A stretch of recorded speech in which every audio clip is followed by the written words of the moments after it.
السلام علیکم ناظرین، آپ دیکھ رہے ہیں جانثار نیوز مالیگاؤں۔ جانثار نیوز مالیگاؤں میں آپ کا سواگت ہے۔ ناظرین، چلیے آج کی اس اہم خبر کی طرف ہم آپ کو دکھاتے ہیں۔ بسم اللہ الرحمن الرحیم۔ ربنا وبعث فیہم رسولا منہم یتلو علیہم آیاتک ویعلمہم الکتاب والحکمہ ویزکیہم انک انت العزیز الحکیم۔ صدق اللہ العظیم۔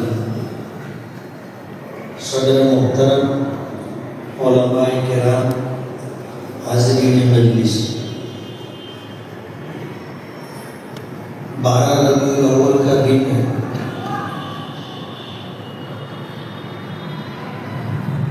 نبی کریم صلی اللہ علیہ وسلم کی ولادت اور آپ کا اس دنیا سے پردہ کر جانا۔ ایک قول کے مطابق یہ دونوں واقعے 12 ربیع الاول کو پیش آئے۔ اگرچہ بعض روایتوں کے سے اگر دیکھا جائے تو حضور پاک صلی اللہ علیہ وسلم کی ولادت باسعادت میں اختلاف ہے۔ مورخین فرماتے ہیں کہ راجح قول یہ ہے کہ 9 ربیع الاول کو آپ کی پیدائش ہوئی۔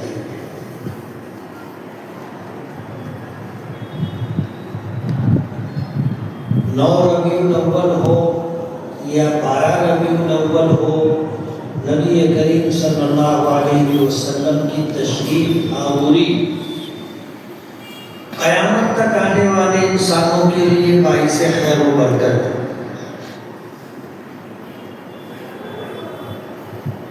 جس وقت آپ کی ولادت باسعادت ہوئی تھی، دنیا والوں کو پتہ نہیں تھا کہ یہ اللہ کے نبی ہیں اور نبیوں کے سردار ہیں، اللہ کے محبوب ہیں، رحمت للعالمین ہیں، شفیع المذنبین ہیں۔ پتہ نہیں تھا، اسی لیے تاریخ میں اختلاف۔ اور اسی طرح آپ کو جب نبوت عطا کی گئی تھی، آپ کی عمر مبارک 40 سال مکمل ہو گئی تھی، اس کے بعد سب سے پہلی وحی غار حرا میں آپ پر نازل ہوئی۔ حضرت جبرائیل تشریف لائے وحی کے ان کلمات کو لے کر کے۔ اس تاریخ میں بھی اختلاف ہے کہ یہ رمضان المبارک کا مہینہ تھا یا رجب المرجب کا مہینہ تھا۔ بعض لوگ کہتے ہیں کہ یہ 27 رجب المرجب کی تاریخ تھی، اور بعض مورخین کہتے ہیں کہ 16 یا 17 رمضان المبارک کو پہلی وحی نازل ہوئی۔ اور اس میں بھی اختلاف اسی وجہ سے ہے کہ دنیا والوں کو پتہ نہیں تھا کہ آپ کو نبوت ملنے والی، لیکن جب آپ اس دنیا سے تشریف لے گئے تو پوری دنیا کو پتا تھا کہ یہ اللہ کے نبی ہیں، آخری نبی ہیں۔ تو اس تاریخ میں کوئی اختلاف نہیں،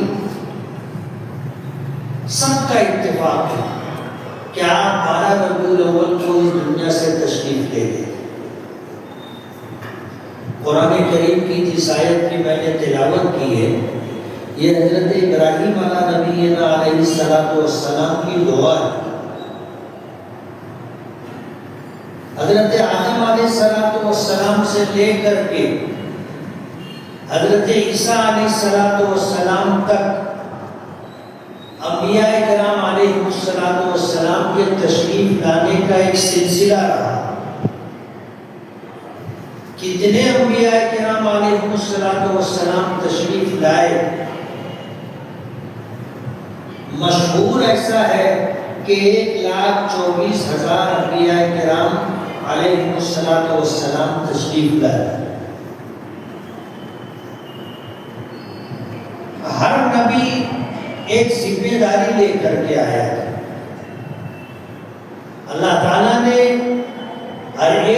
جب نبوت اور رسالت عطا کی تو ہر ایک اس بات کا مکلف تھا کہ اللہ کا پیغام بالوعال جیسا اللہ پاک کی طرف سے آیا ہے بعینہ ہی ویسا امت تک پہنچانا ہے۔ ہر نبی اس بات کا مکلف تھا اور ہر نبی نے اپنی ذمہ داری پوری کی۔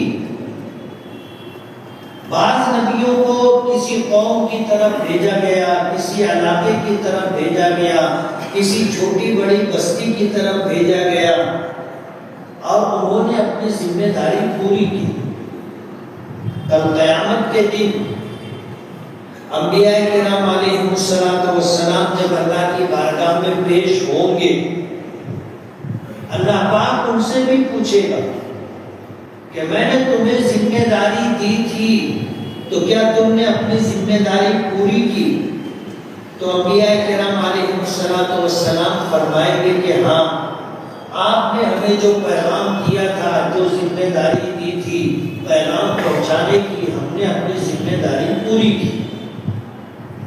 حدیث پاک میں آتا ہے ان کی امت کے لوگ اللہ پاک ان سے پوچھیں گے کہ تم اس بات پر گواہ لاؤ کہ تم نے اپنی ذمہ داری پوری کی تھی، گواہ لاؤ۔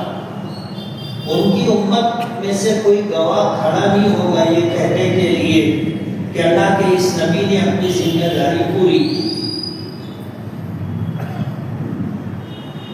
وہاں تو سارا معاملہ اصول و ضابطے پر ہوگا۔ اصول و ضابطے کے بعد اللہ پاک جو فیصلہ کرنا چاہے کر سکتے ہیں، وہ بااختیار ہے۔ اللہ آپ کسی کے پابند نہیں ہیں، لیکن ہر ایک سے، ہر نبی سے پوچھا جائے گا۔ انبیاء کرام علیہ السلام پریشان ہوں گے۔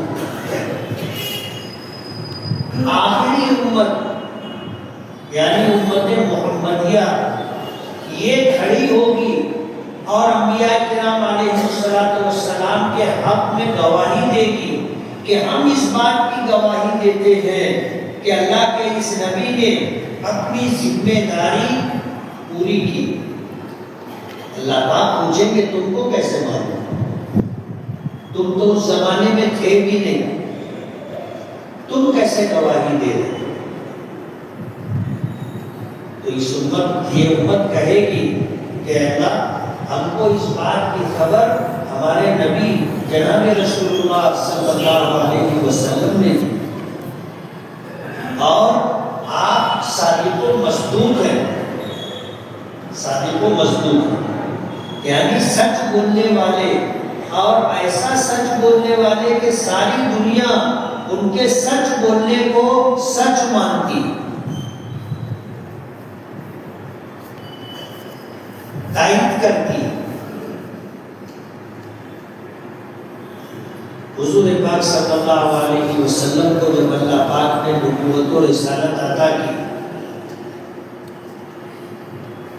اور پھر یہ حکم آیا کہ آپ علی اعلان لوگوں تک اللہ کا پیغام پہنچاؤ، حضور پاک صلی اللہ علیہ وسلم نے مکے کے دستور کے مطابق کوہ صفا پر چڑھ کر کے اپنی چادر ہلائی۔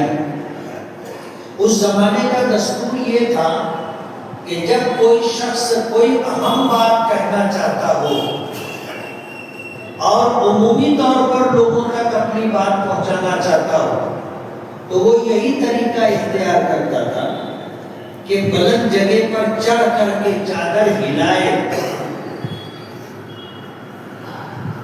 تو لوگ جمع ہو جاتے تھے۔ حضور پاک صلی اللہ علیہ وسلم نے یہی طریقہ اختیار کیا جو اس زمانے میں عرب میں رائج تھا۔ مکے کی ساری آبادی سمٹ کر کے کوہ صفا کے دامن میں آ گئی۔ حضور پاک صلی اللہ علیہ وسلم نے فرمایا کہ اگر میں یہ کہوں کہ اس پہاڑ کے پیچھے ایک غریب ہے، بہت بڑا لشکر ہے جو تم پر حملہ کرنا چاہتا ہے، تو کیا تم میری اس بات کو مان لو گے؟ مکے کے سارے لوگوں نے بیک زبان کہا تھا کہ ہاں ہم آپ کی بات مان لیں گے، اور مکے کے لوگوں نے کہا کہ جبرنا کا میرا رب، ہم نے بار بار آپ کو آزمایا، وجدنا کا صادقا و امینا، ہم نے آپ کو سچا اور امانت دار پایا، کبھی آپ کی زبان سے نکلنے والی بات جھوٹ نہیں رہی، وجدنا کا صادقا و امینا، ہم نے آپ کو سچا اور امانت دار پایا۔ اور یہ گواہی تھی ان لوگوں کی جو مسلمان نہیں تھے، مکے کے رہنے والے مشرکین تھے۔ نبی کریم صلی اللہ علیہ وسلم نے ان کو جمع فرمایا تھا ایمان کی دعوت دینے کے لیے، تو انہوں نے کہا تھا جربنا کا مرارا ووجدنا کا صادقا و امینا، ہم نے بار بار آپ کو آزمایا اور ہمیشہ آپ کو سچا پایا۔ اس کے بعد حضور پاک صلی اللہ علیہ وسلم نے فرمایا تھا کہ کسی غریب اور کسی بڑے طاقتور لشکر کے حملہ کرنے سے زیادہ نقصان دہ اور خطرناک بات یہ ہے کہ تم اللہ رب العالمین کے ساتھ شرک کرو۔ جس نے تمہیں پیدا کیا ہے، جو اس پوری کائنات کا خالق بھی ہے مالک بھی ہے، اس کی ذات میں اس کی صفات میں کسی چیز کو شریک کرنا کسی بڑے لشکر کے حملہ کرنے سے زیادہ نقصان۔ مجھے جو بات کہنی ہے کہ مکے کے لوگوں نے آپ کے سچے اور امانت دار ہونے کی گواہی دی تھی۔ آپ نے اللہ کی توحید کا پیغام دیا، اللہ کی توحید کا پیغام دیا، اور اس پیغام کے ملنے کے بعد لوگ خاموش رہے، لیکن ابو لہب نے کہا کہ تبن لکا الہذا جمعتنا، کہ تیرے لیے بربادی ہو، کیا تو نے ہم کو اسی لیے جمع کیا تھا؟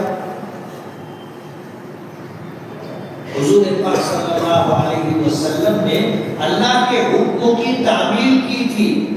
اللہ پاک کی طرف سے حکم ملا تھا کہ اب علن اعلان اللہ کی توحید کی دعوت لوگوں کو دی جائے، اور حضور پاک صلی اللہ علیہ وسلم نے پروردگار کے حکموں کی تعمیل کی تھی۔ ابو لہب نے کہا تبن لکا لہذا جمعتنا، کہ تو تباہ و برباد ہو، کیا تو نے ہم کو اسی لیے جمع کیا تھا؟ حضور پاک صلی اللہ علیہ وسلم نے کوئی جواب نہیں دیا، خاموش رہے، لیکن اللہ کی غیرت نے اس کو برداشت نہیں کیا۔ تبت یدا کی صورت نازل ہوئی، تبت یدا ابی لہب وتب، کہ ابو لہب کے دونوں ہاتھ ٹوٹے اور وہ تباہ و برباد ہو جائے۔ یہ صورت نازل ہوئی۔ حضور پاک صلی اللہ علیہ وسلم حضرت ابراہیم علیہ السلام کی دعا تھی۔ قرآن کریم کی جو آیت میں نے پڑھی ہے یہی ہے، حضرت ابراہیم نے دعا کی تھی کہ اے ہمارے پروردگار، آپ انہی لوگوں میں سے ایک ایسا رسول، ایسا نبی مبعوث فرما جو ان پر تیری آیتوں کی تلاوت کرے، انہیں قرآن کریم کی تعلیم دے، انہیں حکمت کی تعلیم دے اور ان کا تزکیہ کرے۔ حضرت ابراہیم نے دعا کی تھی، اور کب دعا کی تھی پتہ ہے؟ جب بیت اللہ کی دیواریں اٹھا رہے تھے۔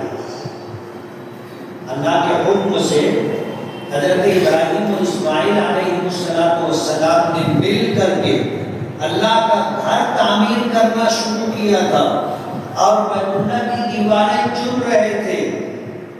بیت اللہ کی دیواریں اٹھا رہے تھے. حضرت ابراہیم علیہ السلام نے دعا کی تھی, ربنا تقبل منا انک انت السمیع العلیم, کہ ہمارے پروردگار ہم سے یہ نیکی قبول فرما. ظاہر بات ہے جب تک نیکی اللہ کی بارگاہ میں قبول نہ ہو تو اس پر اجر و ثواب کیسے ملے گا؟ یہ حضرت ابراہیم علیہ السلام کی کسر نفسی تھی, ان کا تواضع تھا, اور اللہ نے جو علم انہیں عطا کیا تھا اس علم کے پیش نظر حضرت ابراہیم جانتے تھے کہ ہم اگرچہ اللہ کے حکم پر اللہ کا گھر تعمیر کر رہے ہیں اور اس کی دیواریں چن رہے ہیں, اٹھا رہے ہیں, لیکن جب تک یہ عمل اللہ کی بارگاہ میں قبول نہیں ہوگا وہاں تک اس پر ہمیں کوئی اجر اور ثواب ملنے والا نہیں. دعا کی, ربنا تقبل منا, اے ہمارے پروردگار ہم سے یہ نیکی قبول فرما. انک انت السمیع العلیم, بے شک آپ سننے والے اور جاننے والے. وَأَرِنَا مَنَاسِكَنَا وَتُبْ عَلَيْنَا, اور ہمیں اپنی عبادت کرنے کا طریقہ بتا دے, سکھا دے کہ ہم تیری عبادت کیسے کریں. ظاہر بات ہے ہم اللہ رب العالمین کی عبادت کریں اور اللہ اس عمل کو ہم سے قبول کر لے, اللہ کو پسند آ جائے, ہماری عقل یہ فیصلہ نہیں کر سکتی کہ ہم اپنے ذہن سے کوئی طریقہ بنا لیں کہ ہم ایسا کریں گے تو اللہ کو پسند آ جائے گا, ہم ایسا کریں گے تو اللہ کی بارگاہ میں یہ عمل قبول ہو جائے گا. ہماری عقل کو یہ اختیار نہیں. ہم اپنی عقل کی بنیاد پر عبادات کا کوئی طریقہ طے نہیں کر سکتے. عبادات میں عقل کو دخل نہیں. حضرت ابراہیم علیہ السلام نے دعا کی کہ ہم تیرا گھر تیرے حکم پہ تعمیر تو کر رہے ہیں, یہ نیکی ہم سے قبول فرما لے اور ہمیں اپنی عبادت کرنے کا طریقہ سکھا دے, بتا دے. وَتُبْ عَلَيْنَا, اور اپنی رحمتوں کے ساتھ ہم پر متوجہ ہو جا. إِنَّكَ أَنْتَ التَّوَّابُ الرَّحِيمُ, بے شک آپ بڑی توبہ قبول کرنے والے, اپنی رحمتوں سے لوگوں کو مالا مال کرنے والے, بڑے مہربان.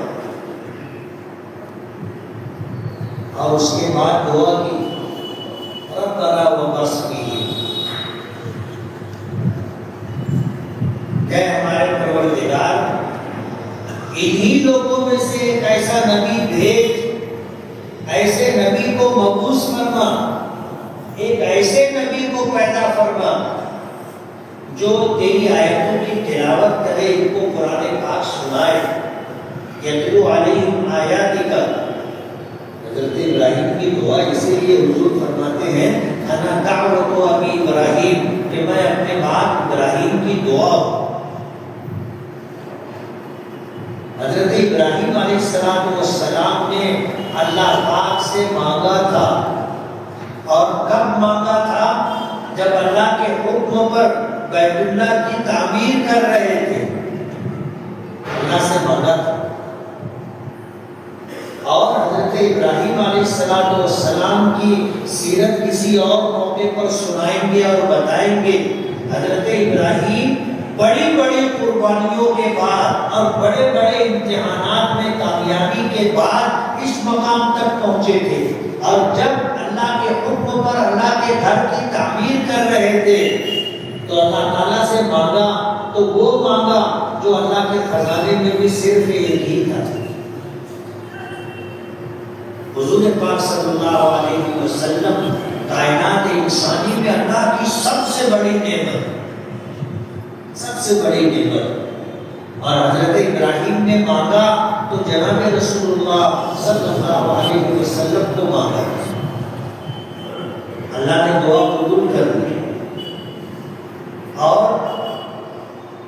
حضرت ابراہیم علیہ السلام کی دعا اللہ کی بارگاہ میں قبول ہو گئی تو آپ کے پہلے بیٹے حضرت اسماعیل علیہ السلام کی اولاد میں جناب رسول اللہ صلی اللہ علیہ وسلم تشریف لائے.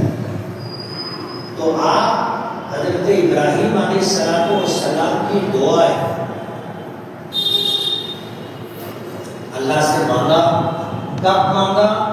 جب قربانی دیتے دیتے دیتے اور امتحانات میں کامیابی حاصل کرتے کرتے اس مقام پر پہنچے کہ اللہ پاک نے وہ سعادت عطا کی کہ تم میرے گھر کی تعمیر کرو. علماء لکھتے ہیں کہ سب سے پہلے بیت اللہ کی تعمیر اللہ تعالیٰ کے امر کن سے ہوئی تھی. قرآن کریم میں ایک سے زائد مقام پر اللہ پاک نے یہ حکم آیت نازل کی ہے کہ اذا قضى امرا فانما يقول له كن فيكون. جب اللہ تعالیٰ کسی چیز کا فیصلہ فرما لیتے ہیں تو اللہ تعالیٰ کا یہ کہہ دینا کہ ہو جا وہ کام ہو جاتا ہے. تو جب سب سے پہلی مرتبہ اللہ نے اپنے امر کن سے بیت اللہ کی تعمیر کی تھی تو اللہ تعالیٰ بعد میں بھی یہ کام دوبارہ کر سکتے تھے. اللہ عاجز تو نہیں تھے, بے بس تو نہیں تھے, لیکن اللہ نے یہ نیکی اور سعادت حضرت ابراہیم اور اسماعیل علیہ السلام کو دی کہ تم میرا گھر تعمیر کرو. اور حضرت ابراہیم اور اسماعیل علیہ السلام اللہ کے گھر کی تعمیر جب کر کے فارغ ہوئے تو اللہ پاک کی طرف سے حکم ہوا کہ اب لوگوں میں حج کا اعلان کرو کہ یا ایھا الناس حجوا الی بیت اللہ, کہ اے لوگوں اللہ کے گھر کی طرف حج کرنے کے لیے آؤ, حج کرنے کے لیے. اللہ کا حکم تھا. حضرت ابراہیم علیہ السلام سبب کے درجے میں کہنے لگے کہ اللہ میری آواز کون سنے گا اور میری آواز کہاں تک جائے گی؟ آج تو اسماعیل کے علاوہ کوئی ہے بھی یا نہ کہے بھی نہیں جو میری آواز سنے اور یہ اعلان سنے. تو اللہ پاک نے فرمایا تھا کہ ابراہیم تمہارا کام حکم کی تعمیر, آواز دینا تمہارا کام ہے, آواز دینا تمہارا کام ہے اور آواز کا لوگوں تک پہنچانا ہماری ذمہ داری ہے. علماء کرام لکھتے ہیں کہ حضرت ابراہیم علیہ السلام نے اللہ کے حکم پر کہ وَأَذِّنْ فِي النَّاسِ بِالْحَجِّ کہ لوگوں میں حج کا اعلان کرو, یاتوکا رجالا لوگ پیدل چل کر کے آئیں گے حج کے لیے, وَعَلَىٰ كُلِّ ضَامِرٍ يَأْتِينَ مِن كُلِّ فَجٍّ عَمِيقٍ دور دراز علاقوں سے اونٹنیوں پر سوار ہو کر کے آئیں گے تو لمبے سفر کی وجہ سے یہ اونٹنیاں دبلی ہو جائیں گی. تو تم اعلان کرو. حضرت ابراہیم علیہ السلام نے اعلان کیا اور اس اعلان کے بعد حضرت ابراہیم علیہ السلام کی آواز اس وقت دنیا میں جتنے انسان تھے سب کے کانوں تک اللہ پاک نے پہنچایا. جتنے بچے ماں کے پیٹ میں تھے وہاں تک اللہ نے یہ آواز پہنچایا. جتنی روحیں عالم ارواح میں تھی اس دنیا میں نہیں آئی تھی, عالم ارواح میں ان تمام روحوں تک اللہ پاک نے حضرت ابراہیم کی آواز پہنچائی. اور جن جن لوگوں نے سننے کے بعد لبیک کہا وہ حج کے لیے جائیں گے. علماء نے لکھا ہے کہ جس نے جتنی مرتبہ لبیک کہا اللہ پاک اتنی مرتبہ اس کو حج کے لیے سعادت عطا کرے گا. ایک مرتبہ لبیک کہا تو ایک حج کرے گا, 5 مرتبہ لبیک کہا تو 5 حج کرے گا, 10 مرتبہ لبیک کہا تو 10 حج کرے گا. یہ فیصلہ اسی وقت ہو گیا. حضرت ابراہیم نے بیت اللہ کی تعمیر کی, حج کے لیے لوگوں کو بلایا, اللہ کے حکم کی تعمیر میں جنہوں نے سنا لبیک کہا وہ حج کے لیے جائیں گے. یہ عطائے خداوندی اللہ پاک کی طرف سے فیصلہ ہے۔ اسی موقع پر حضرت ابراہیم نے دعا کی تھی اور اس دعا میں نبی کریم صلی اللہ علیہ وسلم کو مانگا تھا۔ اللہ نے دعا قبول فرمایا۔ آپ کی اولاد میں حضرت ابراہیم کے 2 بیٹے تھے، پہلے بیٹے حضرت اسماعیل، ان کی اولاد میں عرب ہیں اور ان عربوں میں صرف ایک نبی جناب رسول اللہ صلی اللہ علیہ وسلم۔ دوسرے بیٹے حضرت اسحاق تھے، اللہ نے ان کو بھی نبی بنایا۔ جیسے حضرت اسماعیل کو نبوت دی، حضرت اسحاق کو بھی نبوت دی۔ حضرت اسحاق کی اولاد میں نبوت کا سلسلہ چلا اور اتنے لمبے زمانے تک چلا۔ علماء لکھتے ہیں کہ حضرت اسحاق کی اولاد میں حضرت یعقوب تھے جن کو اسرائیل کہا جاتا ہے۔ 10,000 انبیاء کرام علیہ السلام کی اولاد میں آئے، 10,000۔ اسی لیے یہودی یہ گمان کرتے تھے کہ آخری نبی بھی بنی اسرائیل میں آئے، اور وہ یہی سمجھتے تھے۔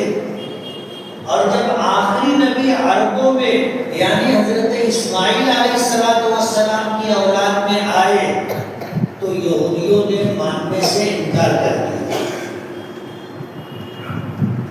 حالانکہ ان کو سب پتا تھا کہ آخری نبی کی نشانیاں علامات کیا ہوں گی، سب جانتے تھے، لیکن نہیں ماننا تھا۔ عناد اور تعصب کی بنیاد پر نبی کریم صلی اللہ علیہ وسلم کی نبوت اور رسالت کو قبول کرنے سے انکار کر دیا۔ ان یہودی علماء میں ایک حضرت عبداللہ ابن سلام رضی اللہ تعالیٰ عنہ بھی تھے۔ اللہ نے ہدایت دے دی، حضور پاک صلی اللہ علیہ وسلم کی خدمت میں آئے۔ حدیث پاک میں آتا ہے کہ انہوں نے لا کر پہلے حضور کی خدمت میں صدقہ پیش کیا۔ حضور پاک صلی اللہ علیہ وسلم نے اس صدقے کو قبول فرما کر لوگوں کے درمیان تقسیم کر دیا۔ آپ نے اس میں سے کچھ اپنے لیے نہیں رکھا۔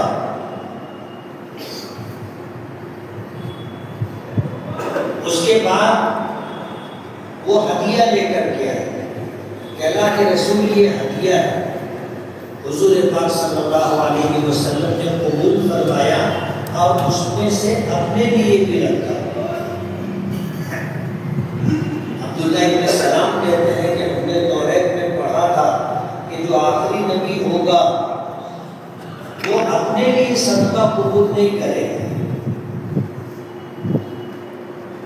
ہدیہ پیش کیا جائے گا تو اپنے لیے ہدیہ قبول کر لے گا۔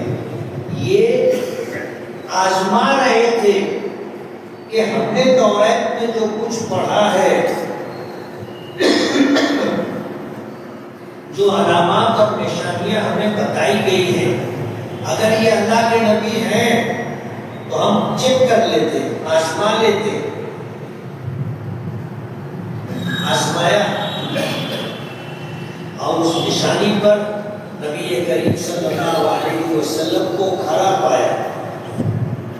قصہ مختصر یہ کہ وہ کہنے لگے کہ اللہ کے رسول آپ اپنے جسم مبارک سے چادر ہٹائیں،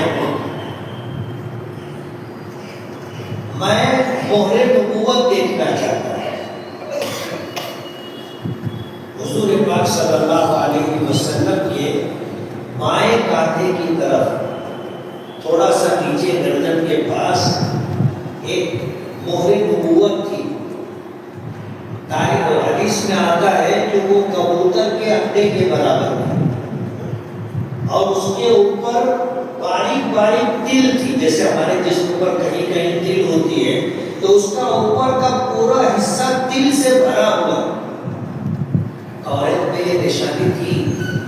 عبداللہ ابن سلام کہنے لگے اللہ کے رسول آپ اپنے کاندھے سے جسم مبارک سے چادر ہٹائیں، میں مہر نبوت دیکھ دیکھنا چاہتا ہوں.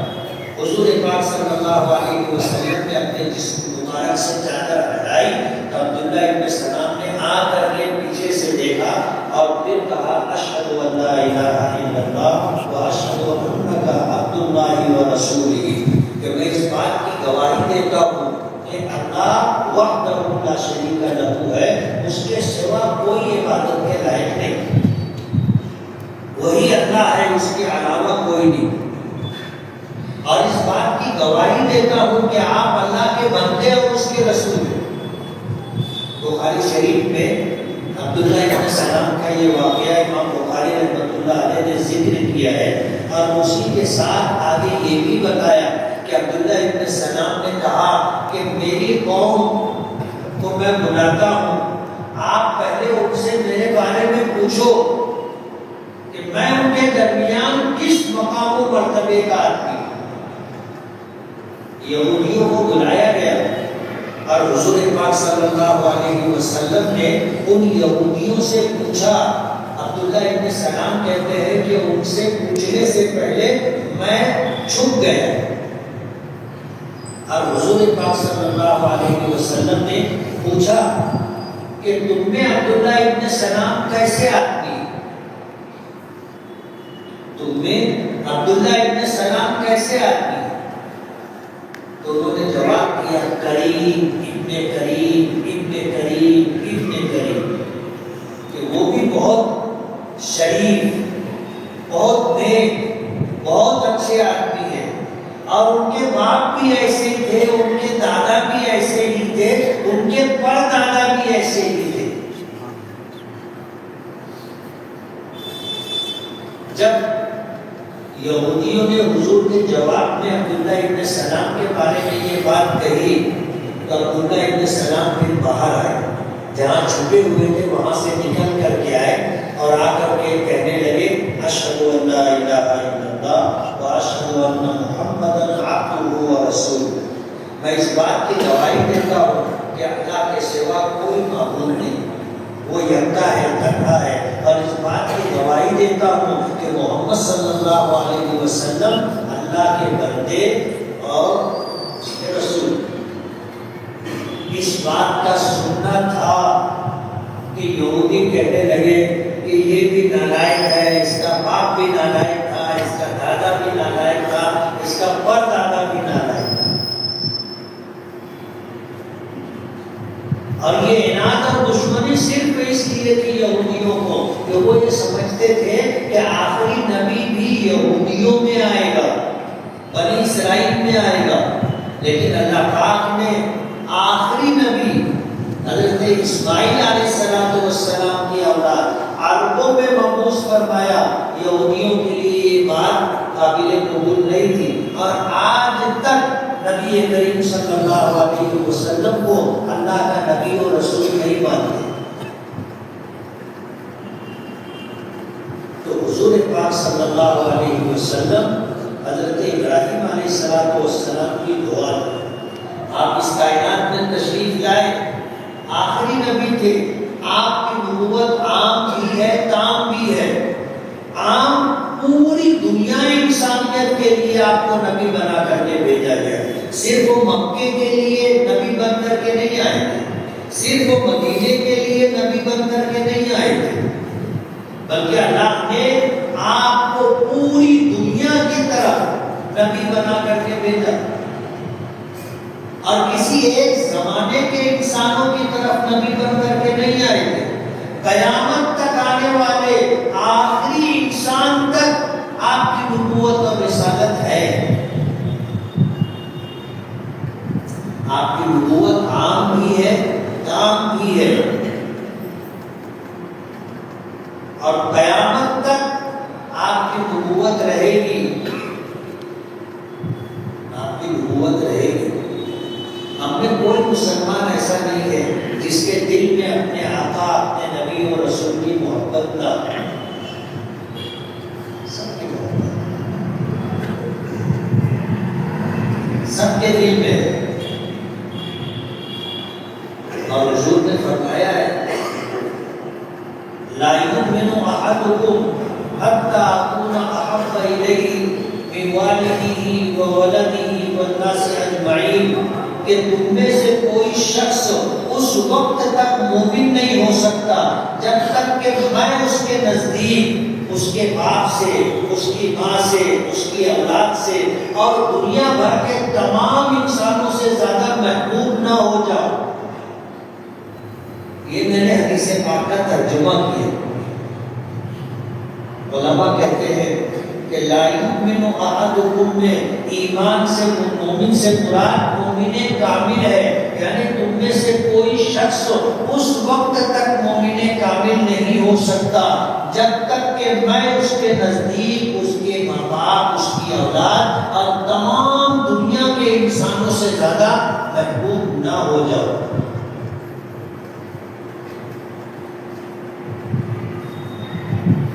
محبت عربی زبان کا لفظ ہے اور عشق بھی عربی زبان کا لفظ ہے، اور دونوں میں زمین و آسمان کا فرق ہے۔ آج ایک بات میں آپ کو بتانا چاہتا ہوں، آپ غور کرو، دوسرے علماء کرام سے بھی پوچھو کہ محبت کیا ہے اور عشق کیا ہے۔ علماء نے لکھا ہے کہ یہ دونوں لفظ جو ہے عربی زبان کے لفظ ہیں، اور عشق اس تعلق کو کہتے ہیں جس میں آدمی کے جذبات کو دخل ہوتا ہے۔ اور میں کون سی بات کہنا چاہتا ہوں آپ سمجھو، اس میں ہوس کو دخل ہے، ہوس کو عشق کہا جاتا ہے، اور محبت یہ لفظ ہے جس میں ہوس نہیں ہوتی۔ یہی وجہ ہے کہ ہمیں حکم دیا گیا کہ اللہ سے محبت کرو، اللہ کے رسول سے محبت کرو، اہل بیت سے محبت کرو۔ اب ظاہر بات ہے اللہ سے محبت ہے، اللہ کے رسول سے محبت ہے، اہل بیت سے محبت ہے۔ اہل بیت میں امہات المومنین بھی ہیں، حضور پاک صلی اللہ علیہ وسلم کی بیٹیاں بھی ہیں۔ ہم یہ کہہ سکتے ہیں کہ ہمیں اللہ سے عشق ہے، ہم یہ کہہ سکتے ہیں کہ اللہ کے رسول سے عشق ہے، کیا ہم یہ کہہ سکتے ہیں کہ ہمیں حضرت خدیجہ سے عشق ہے؟ کبھی سنا؟ کیا آپ یہ کہہ سکتے ہیں کہ مجھے حضرت فاطمہ الزہرا رضی اللہ تعالی عنہا سے عشق ہے؟ ہم نے تو ہر شخص سمجھتا ہے کہ عشق میں کیا معنی ہوتے ہیں۔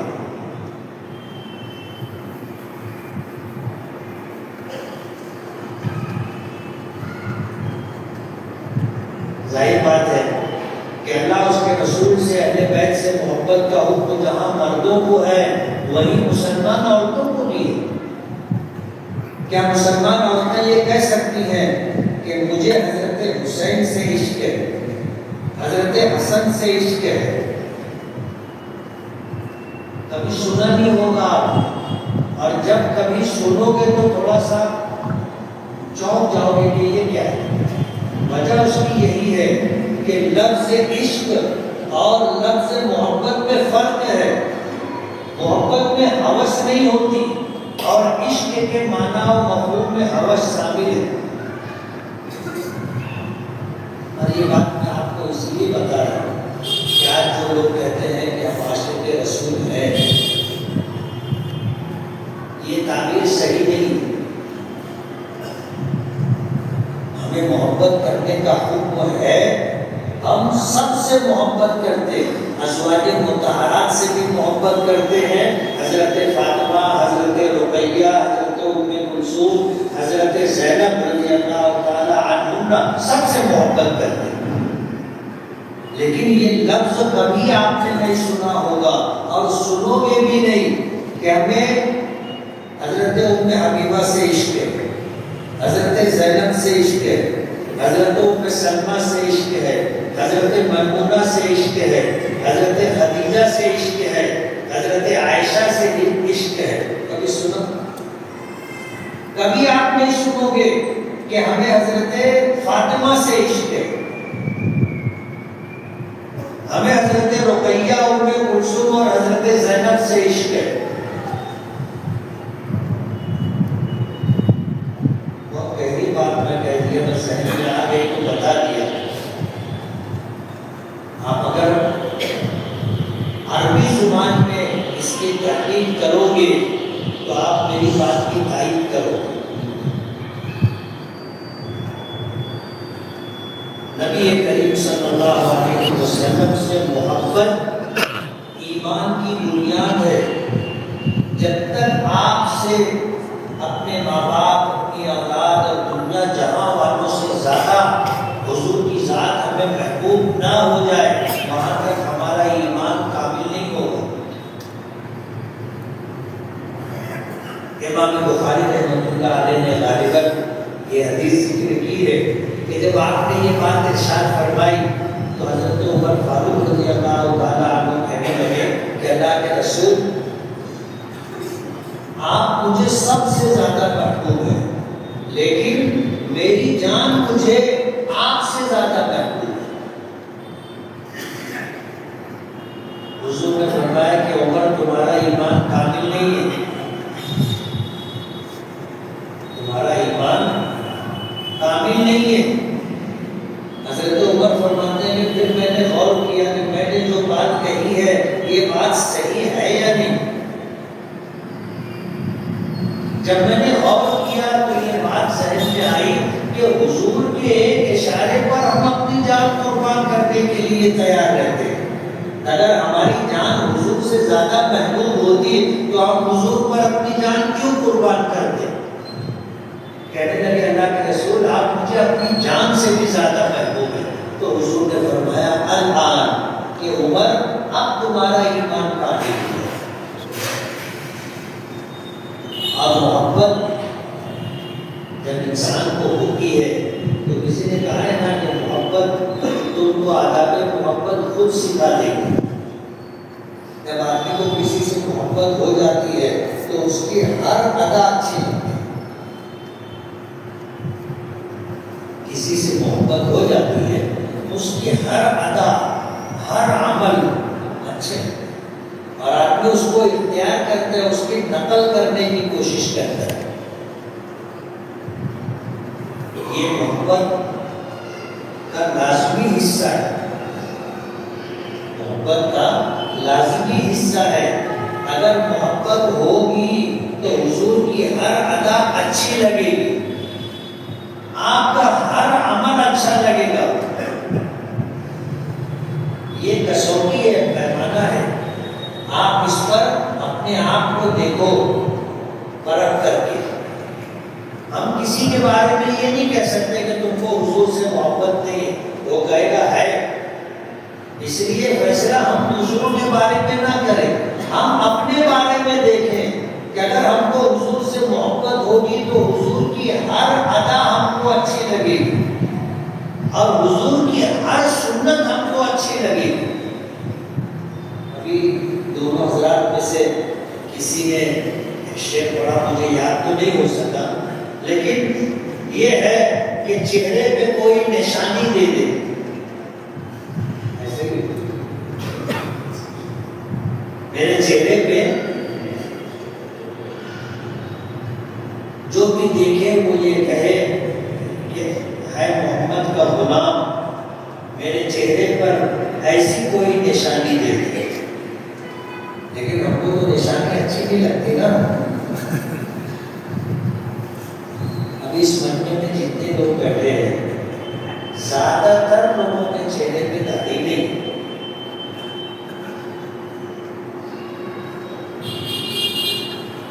زیادہ تر لوگوں کے چہرے پہ داڑھی نہیں. اور ہمیں دعویٰ ہے کہ ہم حضور سے محبت کرتے ہیں، برابر ہے نا. کس کو حضور سے محبت ہے ہاتھ اٹھانا. جس کو داڑھی نہیں ہے وہ بھی اٹھا رہا ہے.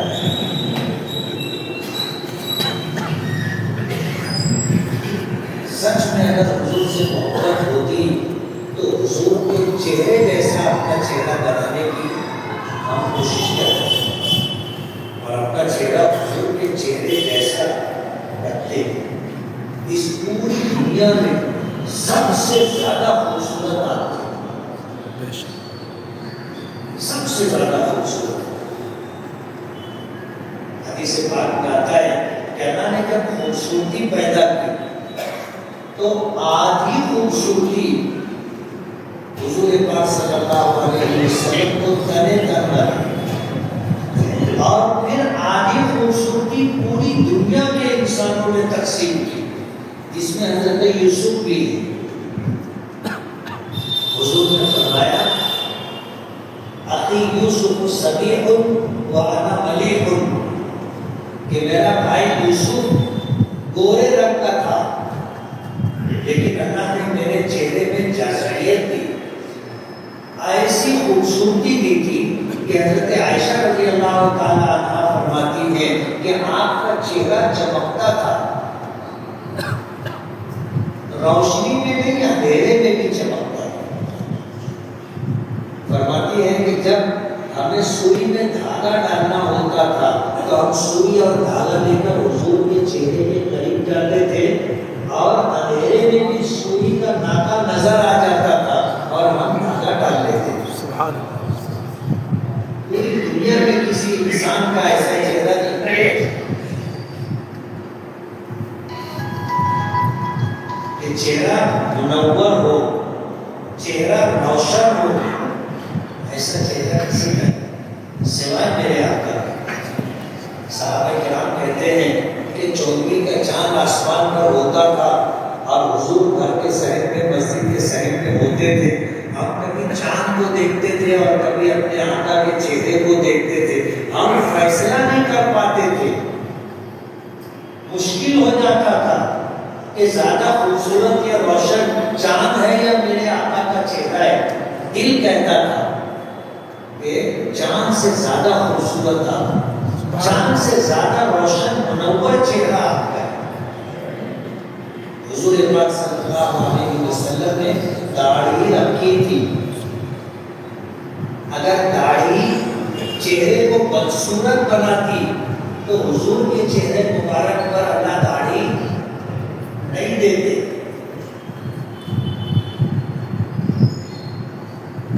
اگر حضور سے محبت ہے تو حضور کی ہر ادا اچھی لگے گی، یہ کسوٹی اور پیمانہ ہے۔ حضور کا ہر عمل اچھا لگے گا، حضور کی ہر سنت اچھی لگے گی۔ کوئی بھی عمل حضور کی اداؤں سے ہٹ کر، حضور کی سنتوں سے ہٹ کر کے اگر کیا جا رہا ہے تو اس کا مطلب یہ ہے کہ آپ کو حضور سے محبت نہیں۔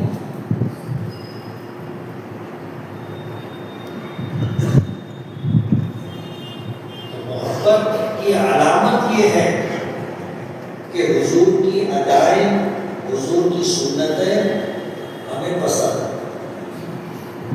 بولنے کے لیے تو سبھی بول سکتے ہیں کہ مجھ کو حضور سے محبت ہے، دعویٰ سب کر سکتے ہیں، لیکن کوئی بھی دعویٰ ثبوت مانگتا ہے کہ تم اپنے دعوے میں سچے ہو یا نہیں۔ ہر دعویٰ ثبوت مانگتا ہے اور بغیر دعوے کے، بغیر ثبوت کے کسی کا دعویٰ مانا نہیں جاتا۔ اتباع سنت، حضور کی ادا۔ صحابہ کرام، شمائل ترمذی ایک کتاب ہے جس میں نبی کریم صلی اللہ علیہ وسلم سے متعلق بہت ساری چیزیں ذکر کی گئی کہ حضور کا سر کیسا تھا، حضور کے بال کیسے تھے گیسو، حضور کی بھویں کیسی تھی، حضور کی پلکیں کیسی تھی، حضور کی آنکھ کیسی تھی، حضور کی ناک کیسی تھی، حضور کے ہونٹ کیسے تھے، حضور کی تھوڑی کیسی تھی، حضور کی داڑھی کیسی تھی، حضور کے کندھے کیسے تھے، حضور کے بازو ہاتھ کیسے تھے، حضور کی ہتھیلی کیسی تھی، حضور کی انگلیاں کیسی تھی، آپ کے جسم مبارک سے متعلق جن صحابہ کرام نے آپ کو بغور دیکھا، قریب سے دیکھا، وہ بیان کرتے۔ اور حیرت کی بات آپ کو بتاؤں، یہ بیان کرنے والے چند صحابی، کتنے ہیں؟ چند صحابی۔ صحابہ کرام سے ان کی اولادوں نے پوچھا تھا کہ آپ نے اللہ کے نبی کو دیکھا ہے، ہمیں بتاؤ اللہ کے نبی کیسے تھے؟ تو صحابہ کرام کہتے تھے خدا کی قسم ہم نے اپنے آقا کو کبھی نظر بھر کے نہیں دیکھا، ہم نے اپنے آقا کو کبھی نظر بھر کے نہیں دیکھا۔ حضور خود فرماتے کہ اللہ تعالیٰ نے مجھے ایسی ہیبت عطا کی ہے کہ میرے پاس آنے والا 1 مہینہ دور کی مسافت پر ہوتا ہے، وہیں سے اللہ اس کے دل میں میری ہیبت ڈال دیتا ہے۔ صحابہ کرام کی تعداد 1,24,000، یہ وہ صحابہ تھے جو حضور کے ساتھ حج میں تھے، اور جو حج آپ کے ساتھ نہیں کر سکے وہ تعداد الگ ہے، لیکن حضور کی شباہت اور حضور کی ادائیں بیان کرنے والے چند صحابہ کرام۔ یہ تو اللہ نے چاہا کہ حضور کو یہ دیکھ لیں اور امت کے لیے بتا دیں کہ حضور کیسے تھے، تو انہوں نے دیکھ لیا، ورنہ 100 صحابی بھی آپ کو نہیں ملیں گے جو حضور کی شباہت کو بیان کرتے ہیں، 100 صحابی بھی نہیں ملیں گے۔ اور صحابہ کرام کی تعداد کتنی تھی؟ 1,24,000 سے زیادہ۔ لیکن حدیث پاک میں آپ سے متعلق اس طرح کی باتیں بیان کرنے والے صحابہ کی تعداد 100 بھی نہیں ہے۔ اور جب صحابہ کی اولاد حضور کی دنیا سے تشریف لے جانے کے بعد اس دنیا میں آئے تو وہ اپنے ماں باپ سے پوچھا کرتے تھے کہ تم نے تو حضور کو دیکھا ہے، تم بتاؤ حضور کیسے تھے؟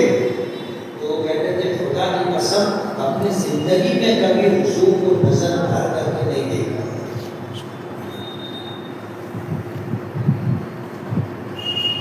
ایسا حسن و جمال اور ایسی ہیبت اور دبدبہ اللہ پاک نے دیا تھا اپنے نبی کو۔ آپ کے چہرے سے زیادہ روشن، منور، خوبصورت چہرہ اس پوری دنیا میں کسی کا نہیں ہو سکتا۔ آپ سے پہلے اور آپ کے بعد اللہ نے جب حسن پیدا کیا، آدھا حسن میرے آقا کو دیا اور آدھے حسن کو پوری دنیا میں تمام انسانوں میں اور کائنات کی تمام مخلوقات میں تقسیم کیا۔ خدا کا پھول بہت اچھا لگتا ہے نا، خوبصورت ہوتا ہے نا، اس کے حصے میں بہت تھوڑا سا حسن کا حصہ ہے بس۔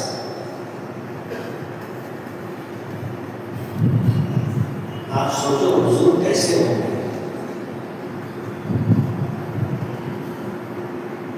ہم اندازہ نہیں کر سکتے اللہ نے اپنے محبوب کو کتنا حسن دیا۔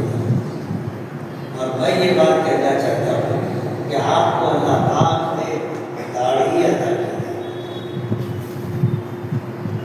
اگر داڑھی چہرے پر عیب ہوتی تو اللہ اپنے محبوب کے چہرے پر داڑھی ذرا زور سے بولا نہیں دیتے۔ میری بات سمجھ میں آ رہی ہے؟ تم کو اس میں کچھ لگتا ہے کہ میں غلط بول رہا ہوں؟ بولو نا، تو ماننے جیسی بات ہے نا، عمل کرنے جیسی بات ہے نا،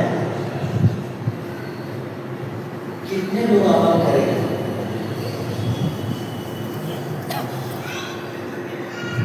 سوچ سمجھ کے آپ امام مسجد میں بیٹھے ہوئے ہیں،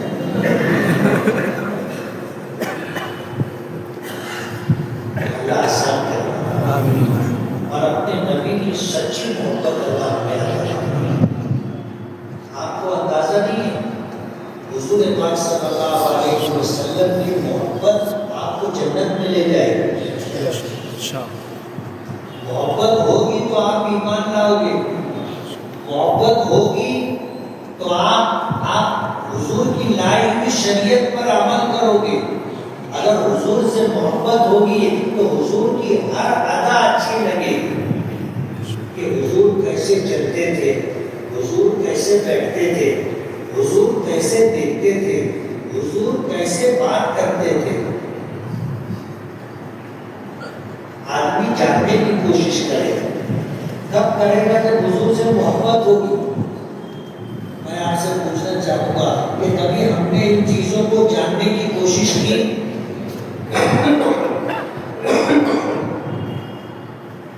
کہ حضور کیسے چلتے تھے؟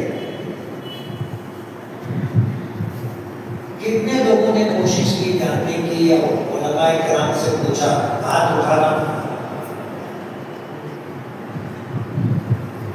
2 ہاتھ دکھ رہے، 3 ہاتھ، 4 ہاتھ. اگر حضور سے ہمیں محبت ہوتی تو یقین مانو ہم پوچھتے، جیسے صحابہ کرام کی اولاد پوچھتی تھی کہ ابا تم نے حضور کو دیکھا ہے، ہمیں بتاؤ حضور کیسے، تم نے دیکھا ہے ہمیں بتاؤ حضور کیسے چلتے تھے، تم نے دیکھا ہے ہمیں بتاؤ حضور کیسے بیٹھتے تھے، ہمیں بتاؤ حضور کیسے سوتے تھے، ہمیں بتاؤ حضور کیسے کھاتے تھے، ہمیں بتاؤ حضور کیسے تکلم فرماتے تھے، ہمیں بتاؤ حضور کیسا کپڑا پہنتے تھے، ہمیں بتاؤ آپ کے نالین شریفین کیسے تھے. کبھی سوچو ہمارے دل میں بھی ایسا کوئی سوال آیا؟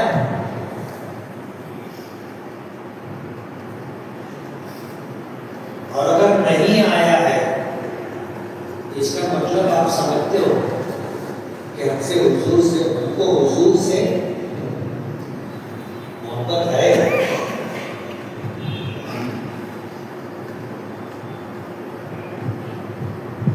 یہ کسوٹی ہے، پیمانہ ہے. میں جب کبھی سیرت کا بیان کرتا ہوں تو میں پوچھ بھی لیتا ہوں کہ ہمارے سے کتنے لوگوں نے سیرت کی کوئی کتاب از اول تا آخر مکمل پڑھی. کتنے لوگ ہیں؟ ہاتھ اٹھانا. دیکھو ہم حضور سے محبت کرنے والے لوگ ہیں، ہمارا دعویٰ ہے، اور ہم نے سیرت کی کوئی کتاب ہی نہیں پڑھی. علماء بھی نہیں پڑھتے نا، امام لوگ بھی نہیں پڑھتے، اور دعویٰ سب کو ہے کہ ہم کو حضور سے محبت ہے. جس سے محبت ہوتی ہے رات میں اس کی گھڑی کا چکر لگاتا ہے،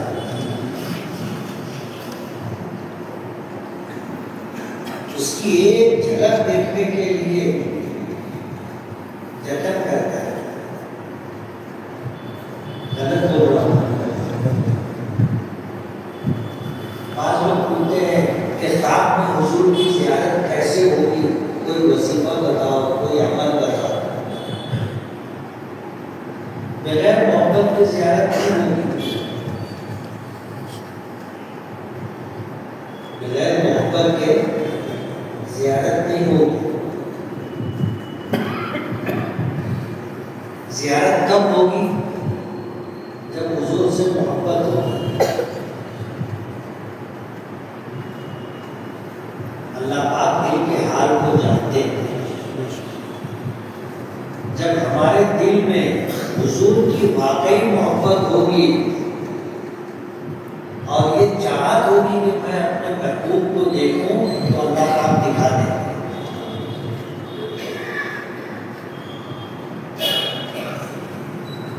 بہت کم لوگوں کو زیارت ہوتی ہے، بہت کم لوگوں کو ہوتی ہے. حضور نے فرمایا کہ جس شخص نے مجھ کو خواب میں دیکھا اس نے مجھ کو ہی دیکھا.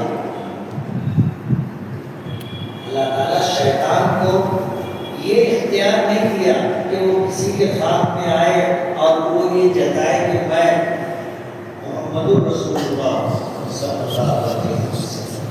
وہ یہ نہیں کر سکتے. حضور نے فرمایا کہ جو مجھ کو خواب میں دیکھے گا مجھ کو ہی دیکھے گا.